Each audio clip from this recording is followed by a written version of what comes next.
Okay, this is a short review of my Aaxa P2-A cube projector. And it's at the bottom of your screen. Let me turn it on and I'll start talking about it. This is about a 3-inch cube projector. It's one of the new models. 130 lumens, 854 by 480 native resolution.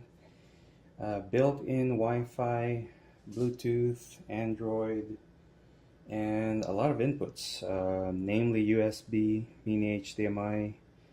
I think there's a micro USB for mouse, headphones, and auxiliary if you still need to use the RCAs. Also on the front there is a slot for micro SD. So a lot of features for $200. For reference also, I have used other projectors, namely the Insignia Cube Projector, one of the tiniest ones from Best Buy. Cheap, very basic, but it works. Rift 6 Cube Projector, one of the ones I really recommend because I had it for 3 years and I really like it. The Aaxa P2, this is the smaller version of this projector here, but without the wireless and the Android. I returned it because the throw is about standard, which is 2:1, so me using it in a small room just simply didn't work. The image was just too small for what I was hoping for. I also tried a Doogie projector that I will not recommend, so I won't say much about that. And I'm currently using a 720p projector, a small one too, from LG, the PH150G, which among them have the best resolution. Okay, so what you're seeing here is the main interface on the projector when it starts. So it comes with a remote control here, as you can see. But I do recommend getting your own wireless keyboard. I have it right now connected.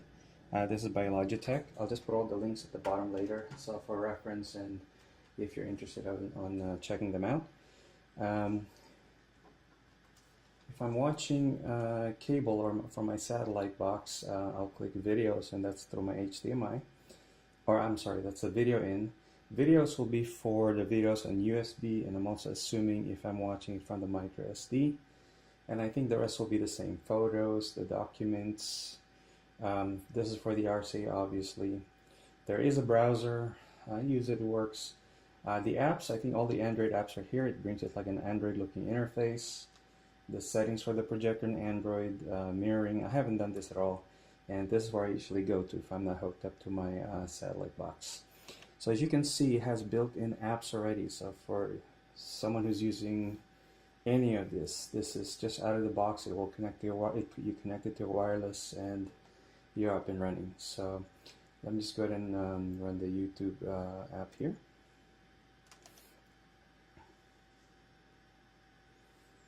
Okay, so this is YouTube, and maybe I'll just pick one of the trailers here. One thing I noticed already about navigating here, if I'm using my keyboard, it's kind of hard to scroll down. The projector has a pad here, a touchpad, and 2 buttons, but to use it here, it's going to be shaky and it's just simply not great. So maybe I'll just pick one of the trailers here and talk a little more about it. So keep in mind, this is low resolution and it's actually pretty good. And by the way, if you can tell, this is I'm recording in the afternoon, so it's not completely dark. It's actually quite bright, and it is still usable with all the light and the sun around here right now.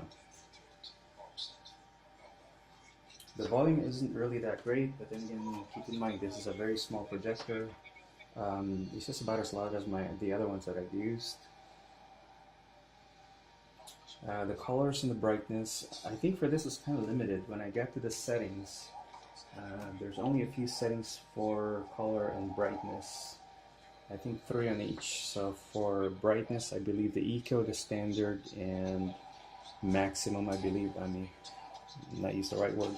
And then for color, I think there's a warm, standard, and cold. This is all mainly standard. So forgot to mention, this is running through on a battery, and it has up to 150 minutes. I'm assuming that is on the eco mode, so everything is basically tone down. So I haven't really tried that, but I've been using this for the last 4 or 5 days as a main TV or screen in a small bedroom, and it's been working great so far. The throw is, I think, the best thing I like about this projector. It is about nearly 1-to-1. This projector right now is about 62 inches from the wall, and the image is about 60 inches from what I measured. So this will work in a smaller space compared to the other projectors I've had. And as far as the cons are concerned, I run into a few things. One of them was the volume on the Android when you're watching this. I have it turned all the way down because it keeps chiming, I guess, when there's either an alarm or an alert on Android, no matter what the volume is. I had that turned down, which is no big deal. Also, sometimes it happened actually twice where it just simply won't connect, meaning I got to the YouTube and it's not connecting. And I also tried connecting the browser to see if it's the internet or this, just the app itself, and it won't connect either. So that happened about twice, but that could also be my wireless settings or network. Another cons, one time it shut down while I was watching, and as it turns out, it wasn't charging, I guess, even if the cable is plugged in, so maybe the power connector is loose. It hasn't happened since. But beyond that, actually it's a great projector for $200. It provides a lot of features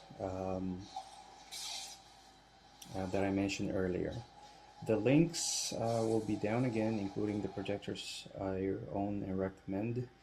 And any comments, any questions, just type it down and I'll do my best to answer them. I think I got everything, and maybe I'll just make a follow-up video once I use this a little longer. Thank you.